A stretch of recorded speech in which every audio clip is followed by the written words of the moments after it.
کراچی کی ایک مصروف سڑک جہاں گاڑیوں کا شور، ہارن کی آوازیں اور گرد و غبار ہر لمحے انسان کی روح کو تھکانے کے لیے کافی ہے، وہیں ایک چھوٹا سا بچہ شاید 9 یا 10 سال کا، پلاسٹک کے جوتے پہنے، میلی کچیلی قمیض میں، ایک ہاتھ میں کشکول اور دوسرے ہاتھ میں امید لیے بھاگتا ہے۔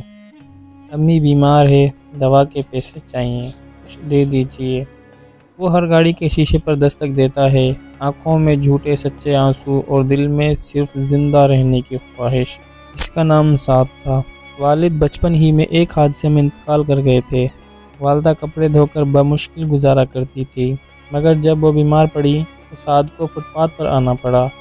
شروع میں وہ صرف لوگوں کو دیکھتا تھا، مگر پھر وہ ایک بچہ جو اکثر بھیک مانگتا تھا اس سے سکھانے لگا کہ کیسے بات کرنی ہے، کس وقت کون سی جگہ بہتر ہوتی ہے اور کون سے الفاظ لوگوں کے دل کو پگھلاتے ہیں۔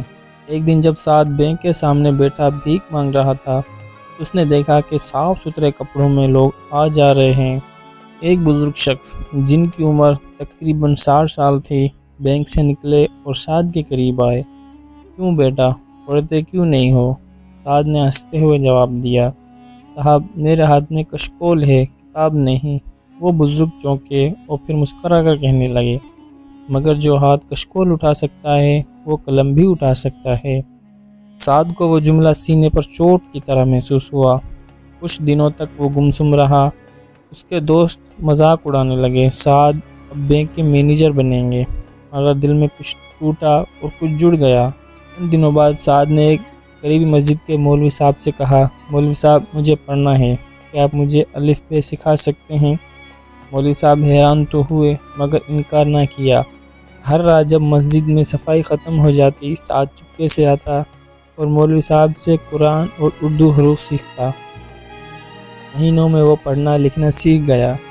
ایک دن مولوی صاحب نے کہا، بیٹا تم میں لگن ہے، لیکن تمہیں کسی اسکول میں داخل ہونا ہوگا۔ سعد کے پاس پیسے نہیں تھے، مگر قسمت نے ساتھ دیا۔ ایک صاحب نے سعد کو پڑھتا دیکھا اور اس کی کہانی سن کر ایک NGO کو فون کیا۔ NGO نے سعد کی کفالت کی اور ایک پرائیویٹ اسکول میں داخلہ ہو گیا۔ اسکول کا پہلا دن عجیب تھا۔ سب بچے صاف ستھرے، انگلش بولنے والے۔ سعد تو چپل پہن گیا تھا۔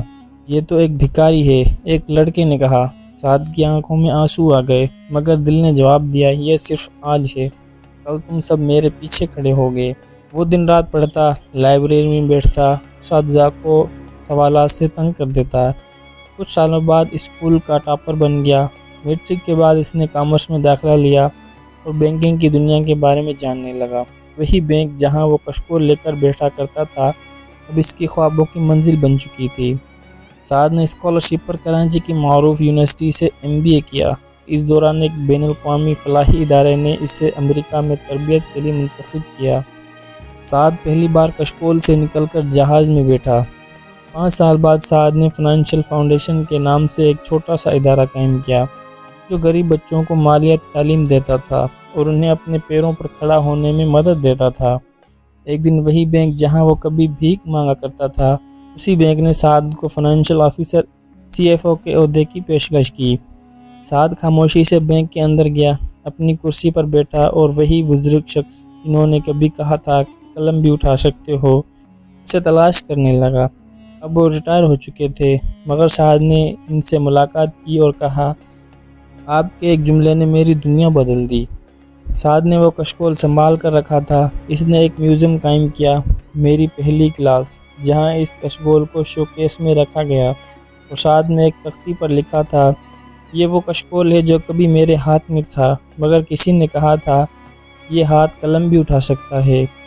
اس میوزیم میں ہزاروں بچے آتے، تصویریں کھنچواتے اور جانتے کہ غربت منزل کا فیصلہ نہیں کرتی، ہمت فیصلہ کرتی ہے۔ سعد اب صرف بینک کا CFO نہیں بلکہ ایک تحریک ہے۔ اسکول میں لیکچر دیتا، بچوں کو کہانیاں سناتا اور ہر بار یہی کہتا، اگر تمہیں دنیا نے کشکول تھما دیا ہے تو تم گھبراؤ نہیں، وہی ہاتھ ایک دن قلم اور دنیا کی قسمت بھی تھام سکتا ہے۔